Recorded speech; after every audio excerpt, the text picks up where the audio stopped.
നരേന്ദ്രമോദിയുടെ ആവശ്യപ്രകാരം മാത്രമാണ് അമിത്ഷാ കൂടുതൽ ശക്തമായി കോൺഗ്രസിനെതിരെ തിരിയുന്നത് എന്നത് ഈ നാട്ടിൽ പച്ചരി കഴിക്കുന്ന ഏതൊരു വ്യക്തിക്കും മനസ്സിലാക്കാവുന്നതേ ഉള്ളൂ. എന്നാൽ രാഹുൽ ഗാന്ധി പറയുന്ന ആരോപണങ്ങളിൽ അദ്ദേഹം ഉറച്ചു നിൽക്കുന്നുണ്ട് എന്നുള്ളതാണ് മറ്റൊരു വാസ്തവം. ഈ നാട്ടിൽ ഔറംഗസേബിനെ വിചാരിച്ചിട്ട് സംഘപരിവാറിനെ തകർക്കാൻ കഴിഞ്ഞിട്ടില്ല, പിന്നെയാണോ രാഹുൽ ഗാന്ധിക്ക് എന്നൊരു വാക്യം ഉന്നയിച്ചു. ഒന്നാമത്തെ കാര്യം, ഔറംഗസേബ് ഭരിച്ചിരുന്ന കാലഘട്ടത്തിൽ സംഘപരിവാർ ഇല്ല. കൃത്യമായും ചരിത്രത്തെ വളച്ചൊടിക്കാൻ പരമാവധി പല ശ്രമങ്ങളും നടക്കുന്നുണ്ട്. ഔറംഗസേബിന്റെ ക്രൂരതകൾ സ്വന്തം പിതാവിന് നേരെയും നടത്തിയിരുന്ന കാര്യങ്ങൾ എല്ലാവർക്കും അറിയാം. എന്നാൽ അതും രാഹുൽ ഗാന്ധിയുമായി കൂട്ടിക്കുഴയ്ക്കുന്നതിന് പിന്നിൽ BJPക്ക് കൃത്യമായ വർഗീയ അജണ്ടയുണ്ട്. വർഗീയ ധ്രുവീകരണമാണ് അവരുടെ ലക്ഷ്യം. അതിനുവേണ്ടി ഏതു തരത്തിലുള്ള പ്രവൃത്തിയും അവർ പ്രൊമോട്ട് ചെയ്യും. അതിനായി പ്രത്യേകമായിട്ടുള്ള ഒരു PR ടീമിനെ തന്നെ BJP നിയോഗിച്ചിട്ടുണ്ട്.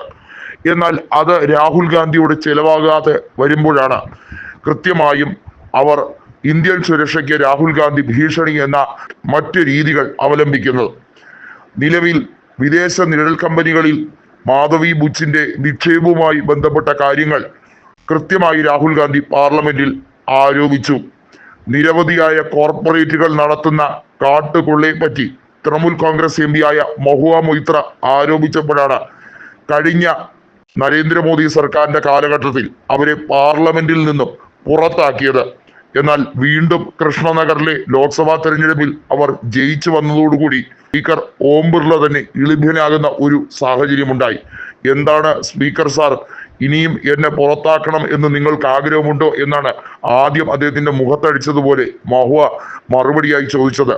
രാഹുൽ ഗാന്ധിയെയും പ്രിയങ്കയെയും അയോഗ്യരാക്കാൻ എന്താണ് വഴി എന്നുള്ള ഉപദേശമാർഗം അമിത്ഷാ തേടിയിരിക്കുന്നു. എന്നാൽ അതിന് പ്രത്യേകമായ വഴികൾ ഒന്നും തന്നെ ഇല്ല. കാരണം രാഹുൽ ഗാന്ധി ഇന്ത്യൻ ജനാധിപത്യത്തിലൂടെ തെരഞ്ഞെടുക്കപ്പെട്ട വ്യക്തിയാണ്. റായ്ബറേലിയിൽ നിന്നും 4 ലക്ഷം വോട്ടിന്റെ ഭൂരിപക്ഷത്തിലാണ് അദ്ദേഹം വിജയിച്ചത്. വയനാട്ടിൽ നിന്നും അതുപോലെ തന്നെയാണ് വിജയിച്ചു കയറിയത്. അങ്ങനെ ഒരു വ്യക്തിയെ അയോഗ്യനാക്കാൻ എന്താണ് വകുപ്പ്? രാജ്യത്ത് കേന്ദ്ര സർക്കാർ നടത്തുന്ന അനീതികളെ ചോദ്യം ചെയ്യുമ്പോൾ അതെങ്ങനെയാണ് രാജ്യവിരുദ്ധതയാകുന്നതെന്ന് അമിത്ഷായോട് കൃത്യമായി രാഹുൽ ചോദിച്ചിരിക്കുകയാണ്. നിങ്ങൾ ക്യാബിനറ്റിൽ നിന്നും അമിത്ഷായെ നീക്കുന്നത് നല്ലതായിരിക്കും. ഒരുപക്ഷെ ഇന്ത്യൻ ജനത ആഗ്രഹിക്കുന്ന കാര്യമാണ് രാഹുൽ ഗാന്ധി കൃത്യമായി ആവർത്തിച്ച് പറഞ്ഞത്.